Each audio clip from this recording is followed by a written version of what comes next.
نحمده ونصلي على رسوله الكريم اما بعد فاعوذ بالله من الشیطان الرجیم بسم اللہ الرحمن الرحیم السلام علیکم ورحمۃ اللہ وبرکاتہ۔ حضرت انس کہتے ہیں نبی صلی اللہ علیہ وسلم نے فرمایا اپنی نماز میں موت کو یاد کرو، کیونکہ جب انسان نماز میں موت یاد کرتا ہے تو ممکن ہے وہ اپنی نماز اچھی طرح پڑھنا شروع کر دے، اور اس آدمی کی طرح نماز پڑھو جو یہ سمجھتا ہے کہ یہ نماز اس کی آخری نماز ہے، اس کے بعد اس نے کوئی اور نماز نہیں پڑھنی۔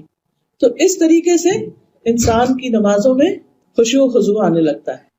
ایک آدمی نبی صلی اللہ علیہ وسلم کے پاس آیا، کہنے لگا اللہ کے رسول مجھے کچھ بتائیے اور مجھے کوئی مختصر سی نصیحت کر دیجیے۔ آپ نے فرمایا جب تم اپنی نماز کے لیے کھڑے ہو تو ایسی نماز پڑھو گے دنیا سے جا رہے ہو۔ پھر ایک اور مرحلہ ہے اور وہ ہے اندر کی خیالات اور سوچوں کا۔ بہت سے لوگ اس پر پریشان ہوتے ہیں۔ اگر آپ اس طریقے پہ عمل کریں گے، سجدے والی جگہ پہ دیکھنا ذرا شروع کریں، آپ دیکھیں گے خیالات کم ہو جائیں گے۔ بہرحال ہر شخص کا اپنا اپنا حساب ہو سکتا ہے، مجھے اس سے بہت فائدہ ہوا ہے، کیونکہ اللہ کے رسول صلی اللہ علیہ وسلم کی کوئی بات بھی حکمت سے خالی نہیں۔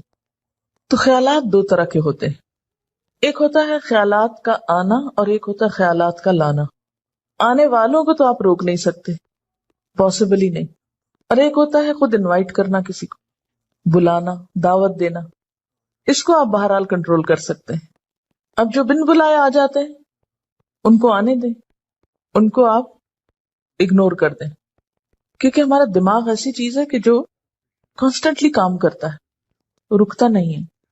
آپ سو رہے ہوں تب بھی وہ خوابیں دیکھتا رہتا ہے، آپ جاگ رہے ہوں، آپ کسی سے بات کر رہے ہوں تو ضروری نہیں کہ آپ کی پوری توجہ وہاں ہو۔ بہت دفعہ ایسا ہوتا ہے کہ بات کرتے ہوئے آپ کا دھیان وہاں بھی ہوتا ہے اور کہیں اور بھی ہوتا ہے۔ تو ان تمام چیزوں پر جو خیالات تو خود بخود آ رہے ہیں وہ آتے رہیں گے، اس کو نہیں آپ روک سکتے۔ مثلا کانوں کے اوپر تو آپ کیا کرتے ہیں، ہاتھ رکھ سکتے ہیں، آنکھوں کو بند کر سکتے ہیں، زبان بند کر سکتے ہیں، لیکن دماغ کے خیال کا کیا کریں؟ کوئی ڈھکنا نہیں دے سکتے، کوئی سوئچ نہیں آف کر سکتے۔ وہ تو خدا نخواستہ آف ہوا تو پھر تو گئے، آن نہیں ہو سکتا پھر۔ اب یہ بڑی مشکل ہے، اس لیے ان کے پیچھے نہ پڑے، ان کو زیادہ سوچے نہ، ان کو اہمیت نہ دے، ان کو اپنے اوپر حاوی نہ ہونے دے، ان کا تذکرہ نہ بہت زیادہ کریں۔ کہ کچھ لوگوں کو میں نے دیکھا وہ ہر ایک کو لے کے بیٹھ جاتے ہیں، میں کیا کروں، میرے تو خیال بہت آتے ہیں نماز میں۔ کسی کے پاس کوئی جادو کی چھڑی نہیں کہ جو ایک آپ کو لگائے گا اس وقت اور آئندہ آپ کے خیالات نہیں آئیں گے۔ اس لیے آپ ان کا تذکرہ زیادہ نہ کریں، just take it easy, normal لیں، تو ہوتا ہی ہے تو آئیں گے۔ لیکن یہ نہ کریں کہ کوئی ایک خیال آ گیا ہے تو پھر اس کے آگے اور سوچیں، مثلا اپنے کاموں کی پلاننگ وہاں کھڑے ہو کے شروع کر دیں۔ اور فرض نمازوں میں ایسا نہیں ہو سکتا، ایسا نہیں کیا جا سکتا۔ نفل میں اگر ہو جائے، جیسے حضرت عمر رضی اللہ تعالیٰ عنہ جو فوجوں کو ترتیب دینی ہوتی تھی تو نفل نماز شروع کر دیتے تھے، تو نوافل کی حد تک ٹھیک ہے لیکن فرض میں نہیں۔ پھر آپ دیکھیے کہ اگر آپ بدل بدل کے صورتیں پڑھیں گے، قرآن پاک کا کچھ حصہ ساتھ ساتھ یاد کرتے رہیں گے، تو آپ دیکھیں گے کہ اس سے بھی فرق پڑتا ہے، چینج سے یکسوئی آتی ہے۔ مثلا ایک جگہ آپ کھڑے ہیں یا ایک جگہ آپ کام کر رہے ہیں تو بعض اوقات آپ کام نہیں کر پاتے اور بار بار آپ کو خیالات تنگ کرتے ہیں۔ اپنی پڑھائی کے دوران بھی آپ نے دیکھا ہوگا، آپ تھوڑی سی پوزیشن چینج کر لیتے ہیں، جگہ بدل لیتے ہیں، اٹھ کے جا کے پانی پی کے آ جاتے ہیں، یہ کچھ تو اس سے پھر فرق پڑ جاتا ہے۔ اسی طرح اگر آپ تلاوت یعنی قرآن پاک کا وہ حصہ جو نماز میں پڑھ رہے ہیں اگر آپ اس کو تبدیل کرتے رہیں تو فائدہ ہوگا۔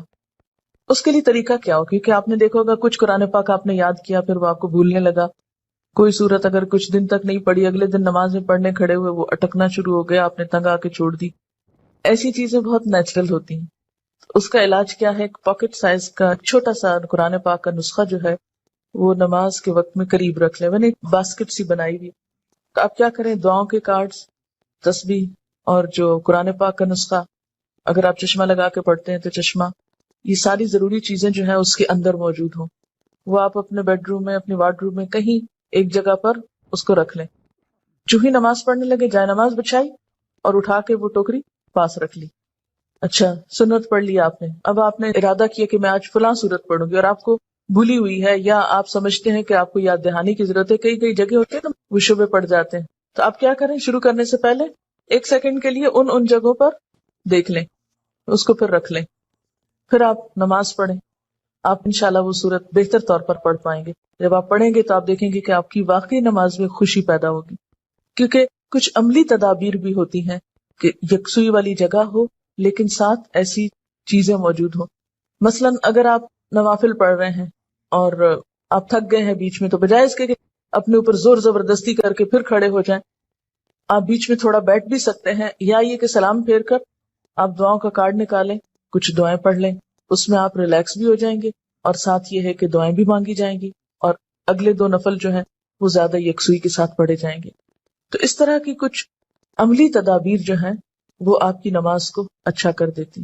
اسی طرح اگر ماحول کو تھوڑا اور خوشگوار بنائیں، مثلا یہ کہ جائے نماز کے اوپر اگر آپ تھوڑا سا عطر لگا لیں، یا یہ کہ آپ اس کو جھاڑ پٹک کے رکھیں، کچھ عرصے بعد اس کو دھو لیں، صاف کر لیں. تو یہ جو پاکیزگی اور صفائی کے جو مرحلے ہیں نماز کے ساتھ، لباس کے علاوہ، جسم کے علاوہ، جگہ کی صفائی، اس سے بھی نماز میں خشوع آتا ہے. کیونکہ اگر آپ ایسی جگہ پہ نماز پڑھیں جو اسمیلی ہے، یا جہاں گھٹن ہے، یا جہاں کوئی آکسیجن نہیں ہے، تو اس سے بھی کیا ہوگا کہ آپ کو ایک دم جمائیاں آنے لگیں گی، آپ کو نیند آنے لگے گی، آپ کے اندر ایک بیزاری کی کیفیت ہوگی.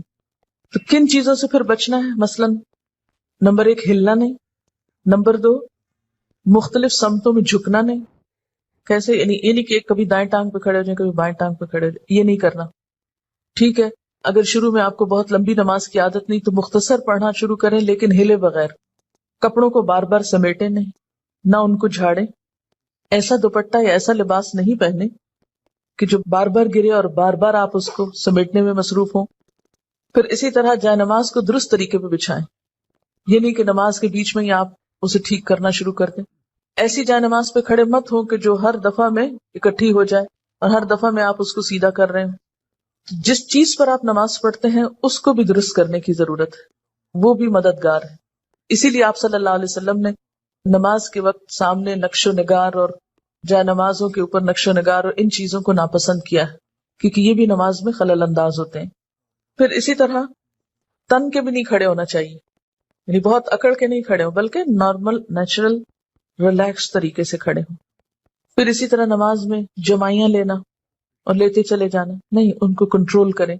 اسی طرح جلدی جلدی کرنا، کیونکہ خشوع کیا ہے؟ سکون. اور سکون میں کیا ہے کہ آپ جب قیام کریں تو ہلنا بند کر دے، رکوع کریں تو اتنی دیر رکوع کریں کہ جسم ہلنا بند کر دے، رکوع سے جب اٹھیں تو کھڑے ہو کر دوبارہ اتنا کھڑے ہوں کم از کم کہ آپ کا جسم ہلنا بند کر دے. پھر جب آپ سجدے میں جائیں ٹک جائیں اور اس وقت سر اٹھائیں جب تسبیحات پوری ہو چکی ہوں اور ہلنا بھی ختم ہو چکا ہو. یہ نہیں کہ آپ ایک کانسٹنٹ موومنٹ میں کھڑے ہوئے تو رکوع میں ہلتے ہلتے پھر کھڑے ہو گئے، پھر سجدے میں ابھی ہلنا بند نہیں تو پھر کھڑے ہو گئے اور پھر واپس پلٹ گئے. یہ ماری ماری نماز جو ہے جلدی کی، اس سے قطعاً خشوع نہیں آتا. خشوع کے لیے آپ کو ٹھہر ٹھہر کر آہستہ نماز پڑھنی ہوگی. مسئلہ پیش آنے پر، مسئلہ نماز میں خشوع نہیں، مسئلہ پیش آ گئے، مسئلہ پیش آنے پر مسئلے کو پہچانے، اس کے اسباب جانے، یعنی مسئلے کو آئیڈینٹیفائی کریں. پہلے یہ ہے مسئلہ، خشوع نہیں آ رہا، پہچانے وجوہات کیا ہیں، کیوں نہیں آ رہا. ایک وجہ کہ جگہ ٹھیک نہیں، 2 وجہ کہ قرآن یاد نہیں، 3 وجہ کہ آس پاس شور ہے، وغیرہ وغیرہ وجوہات معلوم کر لیں. اور ایک ان سب وجوہات سے بڑی وجہ کہ نماز پڑھنے کے ٹھیک طریقہ ہی نہیں آتا، الفاظ کی ادائیگی درست نہیں نماز کی، تو وہ ہر وقت ایک گلٹ ہے اندر، پتہ نہیں ٹھیک پڑھ رہی ہوں کہ نہیں، پتہ نہیں ٹھیک پڑھ رہی ہوں کہ نہیں. یہ جب تک یہ گلٹ رہے گی نماز میں خوشی نہیں آئے گی. اس گلٹ کو دور کریں. اگر آپ کو مثلاً اتحیات پڑھنا نہیں آتا، درود شریف پڑھنا نہیں آتا، سیکھ لیں کسی سے، بالکل شرم محسوس نہیں کریں، جتنا جلدی ہو سیکھ لیں. کیونکہ اگر درست علم ہوگا تو آپ دیکھیں گے کہ اس سے بھی آپ کو سکون آ جائے گا. سارے مسائل کی وجوہات جانیں اور پھر ایک ایک کر کے وجہ کو دور کرنے کی کوشش کریں. اگر آپ سمجھتے ہیں کہ وجہ دور آپ سے خود نہیں ہو رہی تو کسی سے مشورہ کر لیں. اس مسئلے کا حل کیا ہو سکتا ہے، لیکن مسئلے کو سب سے پہلے آپ خود پہچانیں. کبھی یہ نہ کہا کریں بار بار مجھے نہیں پتا کہ یہ کیوں ہے. نہیں، کیوں نہیں پتا، پتا ہونا چاہیے. اللہ نے آپ کو عقل دی، سمجھ دی، جاننے کی کوشش کریں. اور پھر اس کے بعد یہ ہے کہ اس کا حل کریں، اور اس معاملے میں بے صبری نہ کریں. بہت سے مسائل کے حل میں وقت لگتا ہے، اس وقت کو اویل کریں اور صبر کے ساتھ آہستہ آہستہ آپ دیکھیں گے کہ انشاءاللہ وہ مسئلہ حل ہوتا جائے گا. اور سب سے بڑی بات یہ کہ پھر اللہ تعالیٰ سے خوب خوب دعا کریں کہ اللہ تعالیٰ تو میری نماز میں خشوع دے دے، مجھے نماز کا شوق دے دے، مجھے نماز کی محبت دے دے، نماز کو میری آنکھوں کی ٹھنڈک بنا دے. اس طرح کی جو بھی دعائیں آپ کے دل میں آئیں، آپ دیکھیے کہ مانگنے کے لیے آپ کے اندر سے بات اٹھنی چاہیے نا. دعا کوئی مصنوعی چیز نہیں ہے کہ کوئی مانگ رہا ہے تو آپ اس کو دیکھ کے آپ بھی شروع کر دیں.